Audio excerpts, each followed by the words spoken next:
Hello friends, CB Mary stream চ্যানেলে আমি তোমাদেরকে ওয়েলকাম জানাচ্ছি।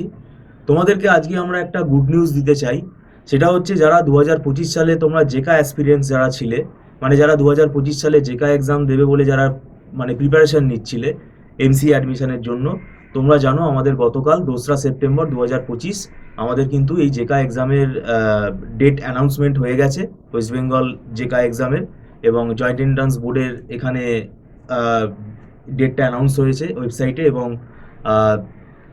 19শে অক্টোবর মানে 19/10/2025 আমাদের পরীক্ষাটা কন্ডাক্ট হতে চলেছে সানডে। তো এটা খুবই একটা ভালো খবর, এবং তোমরা যারা ওয়েট করছিলে তোমরা জেনে গেলে, এবং তোমরা নিজেরাও হয়তো ইনফরমেশনটা পেয়ে গেছো। এবং সেখানে দেখবে ইনফরমেশন বুলেটিনটাও তোমরা কিন্তু দেখবে পাবলিশড হয়েছে 2025-এর। আমি বলবো সেটা তোমরা ডাউনলোড করে নাও, কেন অনেকের মধ্যে একটা ভুল ধারণা ছিল, অনেকের মধ্যে একটা গুজব ছড়াচ্ছিল। এটা বহুদিন ধরেই আমি দেখতে পাচ্ছি। আমাকেই অনেকে প্রশ্ন করতো যে স্যার জেকার কি সিলেবাস চেঞ্জ হচ্ছে, স্যার ম্যাথস আছে। এরকম অনেক স্টুডেন্ট আমি দেখেছি সে নাকি ম্যাথসও করছিল।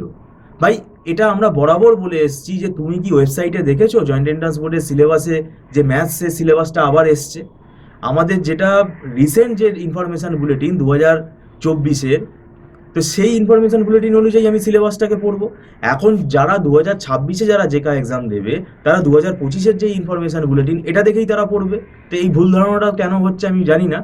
এবং আমি বলবো যে এখন দেখো তোমরা 2025-এর পরীক্ষাটা একটু মানে ডিলে হলো ঠিকই, কিন্তু তোমরা কিন্তু সময়টাও অনেকটা পেয়ে গেলে তোমাদের প্রিপারেশনের জন্য। তা সেই সময়টা আমরা জানি না কতজন তোমরা কাজে লাগিয়েছো, কারণ অনেকেই মনে করে যে 2-3 মাসে পড়েও জেকা এক্সাম দেওয়া যায়, সেটা তাদের ব্যক্তিগত মতামত। তো আমরা বরাবরই বলে আছি, এটা আমাদের ব্যক্তিগত সিদ্ধান্তে, যে ভাই জেকা এক্সামের জন্য তোমরা 1 বছর প্রিপারেশনটা মিনিমাম কমপক্ষে নাও। কেননা এখানে দেখবে 10টা সাবজেক্ট আছে। এই 10টা সাবজেক্ট হচ্ছে প্রায় কম্পিউটার সায়েন্স, কম্পিউটার অ্যাপ্লিকেশনের সাবজেক্ট। ঠিক আছে, সি প্রোগ্রামিং আছে, নেটওয়ার্কিং আছে, সফটওয়্যার ইঞ্জিনিয়ারিং আছে, অবজেক্ট ওরিয়েন্টেড প্রোগ্রামিং আছে, ইউনিক্স আছে, অপারেটিং সিস্টেম আছে, মেশিন লার্নিং আছে। তো এই এতগুলো সাবজেক্ট, এগুলো কিন্তু একদিনে করা সম্ভব না, মানে 2-3 মাসে করা সম্ভব না।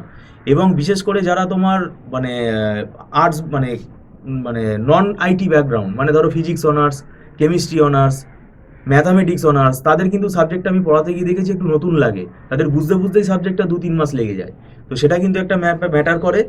এবার কিছু স্টুডেন্টের হয়তো এটা ধারণা থাকতে পারে যে আমার র্যাঙ্ক যাই হোক না কেন, হাজারের ওপরে র্যাঙ্ক হলে আমার কোনো, বা 800-900 র্যাঙ্ক হলে আমার কোনো ব্যাপার নেই, আমি একটা আমার কলেজে অ্যাডমিশন হলেই হলো। কিন্তু সেটা তো তোমার কাউন্সিলিংয়ের ওপর ডিপেন্ড করছে। মানে এটা নিয়ে অনেকেই কিন্তু ওয়াকিবহল নয়। হ্যাঁ, যারা সিরিয়াস, যারা মনে করছে না প্রাইভেট কলেজের মধ্যেও আমাকে ভালো কলেজে অ্যাডমিশন নিতে হবে, কারণ অনেক রেপুটেড যারা প্রাইভেট কলেজ আছে সেখানে কিন্তু খুব ভালো প্লেসমেন্ট হয়, তো সেইটা টার্গেট অনেকেই করে রেখেছো। এবং অনেকে মনে করছে যে না আমাকে গভর্নমেন্ট কলেজ থেকে পড়তে হবে। অনেকের ফাইন্যান্সিয়াল কন্ডিশন হয়তো ভালো না, তারা হয়তো গভর্নমেন্ট কলেজটাকেই হয়তো টার্গেট করছে যে সেখান থেকে পড়লে ভালো হয়। কিন্তু দেখো, গভর্নমেন্ট কলেজ থেকে পড়তে গেলে সেটা মুখে বললেই হবে না, তার জন্য কিন্তু তোমাকে খাটতে হবে। সেই জন্যই আমরা বলেছি যে 1 বছর মিনিমাম তোমাকে রীতিমতো প্রিপারেশন নিতে হবে। এবং এখানে যেহেতু একটা পার্ট নেগেটিভ মার্কিং আছে, এখানে কিন্তু পরীক্ষার সময় তোমাকে কিভাবে স্ট্র্যাটেজিটা নিতে হবে, কিভাবে কোশ্চেন অ্যান্সার অ্যাটেন্ড করতে হবে, এইটাও কিন্তু শিখতে হবে। আন্দাজে যদি তুমি অ্যাটেন্ড করে চলে আসো তাহলে দেখবে বেশিরভাগটাই নেগেটিভ হয়ে যাবে। যে পার্টটা নেগেটিভ পার্ট আছে, যে ক্যাটাগরিটা, তো সেখানে কিন্তু কনসেপ্ট ছাড়া ওই অনেকে গেস করে সেটা করতে গিয়ে দেখবে যে অর্ধেক তোমার নেগেটিভ হয়ে গেল, এবং যেগুলো তুমি ঠিক করেছিলে সেখান থেকেও নাম্বার চলে গেল।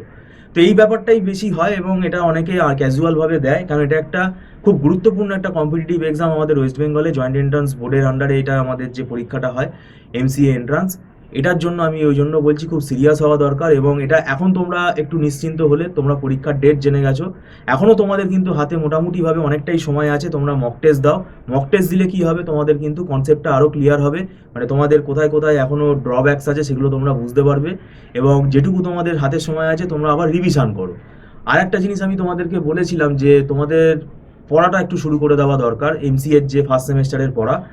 অনেকে হয়তো ভাবতে পারো আমি তো ইউনিভার্স কোথায় ভর্তি হবো সেটা তো এখন আনডিসাইডেড হলে ব্যাপারটা না। আমাদের এমসিএ সিলেবাস মোটামুটিভাবে এআইসিটি অ্যাপ্রুভড সিলেবাস, এটা আমাদের সমস্ত ইউনিভার্সিটিতেই প্রায় সমান।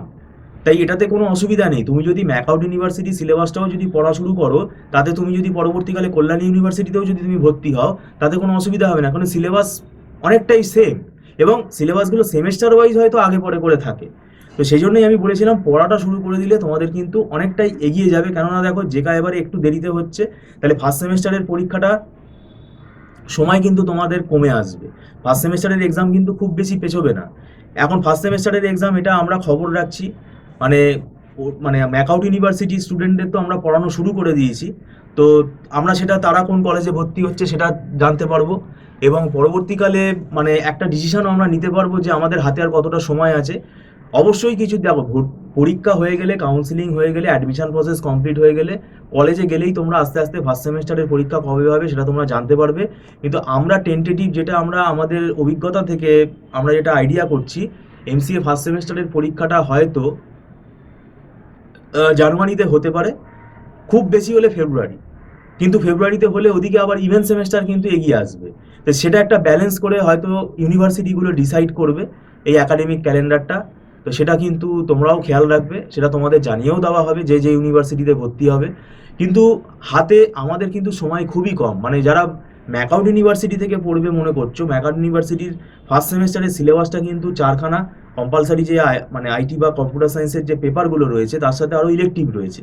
তো সেই জন্য কিন্তু সময় তুমি পাবে না, মানে এই কম সময়ের মধ্যে, মানে আমি বলছি 2.5 মাস 3 মাসের মধ্যে কিন্তু সিলেবাস কমপ্লিট করতে পারবে না। সেই জন্যই আমি তোমাদের বলেছিলাম জেকা এক্সাম ঠিক হবে, এটা একটা না একটা সময় হবে, কাউন্সিলিং প্রসেসও একটা সময় কমপ্লিট হয়ে গিয়ে অ্যাডমিশন প্রসেসও একটা সময় কমপ্লিট হয়ে যাবে। কিন্তু তারপরে তোমার যে রাস্তাটা সেটা হচ্ছে তোমার এমসিএর যে সেমেস্টার, সেইটাই হচ্ছে তোমার টার্গেট হওয়া উচিত। কারণ সেইটাই তোমায় আলটিমেটলি কিন্তু তোমাকে সিলেবাসটা কমপ্লিট করতে হবে। তুমি যদি সেটা বসে থাকো তাহলে কিন্তু হবে না। মাঝখান থেকে হয়তো দেখা গেল কোনো স্টুডেন্ট জেকার প্রিপারেশনটাও নিল না এতদিন, এবং সে এমসিএর পড়াটাও শুরু করলো না, অথচ সে বসে বসে ভাবছে যে আমি এমসিএ পড়বো। তো সেটা ফ্যান্টাসিতে থাকলে হবে না, তোমাকে কিন্তু রিয়েল লাইফ প্র্যাকটিক্যাল যে আমাদের সিচুয়েশান এটা কিন্তু বুঝতে হবে। আমার অ্যাডভাইস হবে এখন তোমরা যেটুকু সময় আছে এইটুকু সময় আবার জেকার প্রিপারেশনটা নাও, মক টেস্টগুলো দাও, যে যে জায়গাগুলো তোমাদের এখনও দুর্বল আছে সেই জায়গাগুলোকে তোমরা আবার বইগুলো পড়ো, বই পড়ে কনসেপ্টটা ক্লিয়ার করো। আমাদের ইনস্টিটিউটে আমরা কিন্তু বই পড়াই, বই পড়িয়ে আগে কনসেপ্টটাকে কিন্তু ক্লিয়ার করি, তারপরে আমরা প্র্যাকটিস সেশনে যাই। তো সেটাই করা উচিত। তো আর পরীক্ষার সময় নেগেটিভ মার্কিংটা খেয়াল রাখবে, মানে গেস করে করতে যাবে না, একদম অ্যাকুরেট যেন হয়। 100% যদি শিওর হও তাহলেই অ্যাটেন্ড করবে। আর যদি মনে করো আমি তো কিছুই 100% শিওর করতে পারছি না, তাহলে সেটার কারণ তুমি নিজেই কোনোভাবেই প্রিপারেশান নাওনি, তোমার কনসেপ্ট ক্লিয়ার নেই, সেটাতে তো কারোর কিছু হাত নেই, কারোর কিছু করারও নেই। তো সেটা তোমরা নিজেরাই দেখো তোমাদের কোন স্টেটাসে আছো। সেরকম যদি হয় তাহলে আমি বলবো আমার ব্যক্তিগত মতে তোমাদের আবার 1 বছর প্রিপারেশান নিয়ে পরের বছর জেকা এক্সামটা দেওয়া। যারা মনে করছো যে আমি ভালোভাবে প্রিপারেশান নিয়ে দিতে চাই, তাহলে সেটা তাদেরকে পরের বছর দিতে হবে। তো সেটা একটা ইয়ার হয়তো লস হবে, সেটাতে কিছু করার নেই, সেটা আমি কাউকে মানে বলতে পারি না, এটা আমার একটা মানে জাস্ট ব্যক্তিগত মতামত। তো যাই হোক, তোমরা ভালো করে প্রিপারেশান নাও, এক্সামের ডেটটা তোমরা জানতে পেরেছো, এখন তোমাদের নিজেদেরও একটা কিন্তু রুটিন করে নেবে, করে তোমরা পড়বে। ভিডিওটা সম্পূর্ণ দেখার জন্য তোমাদেরকে আমি ধন্যবাদ জানাচ্ছি। Thank you so much.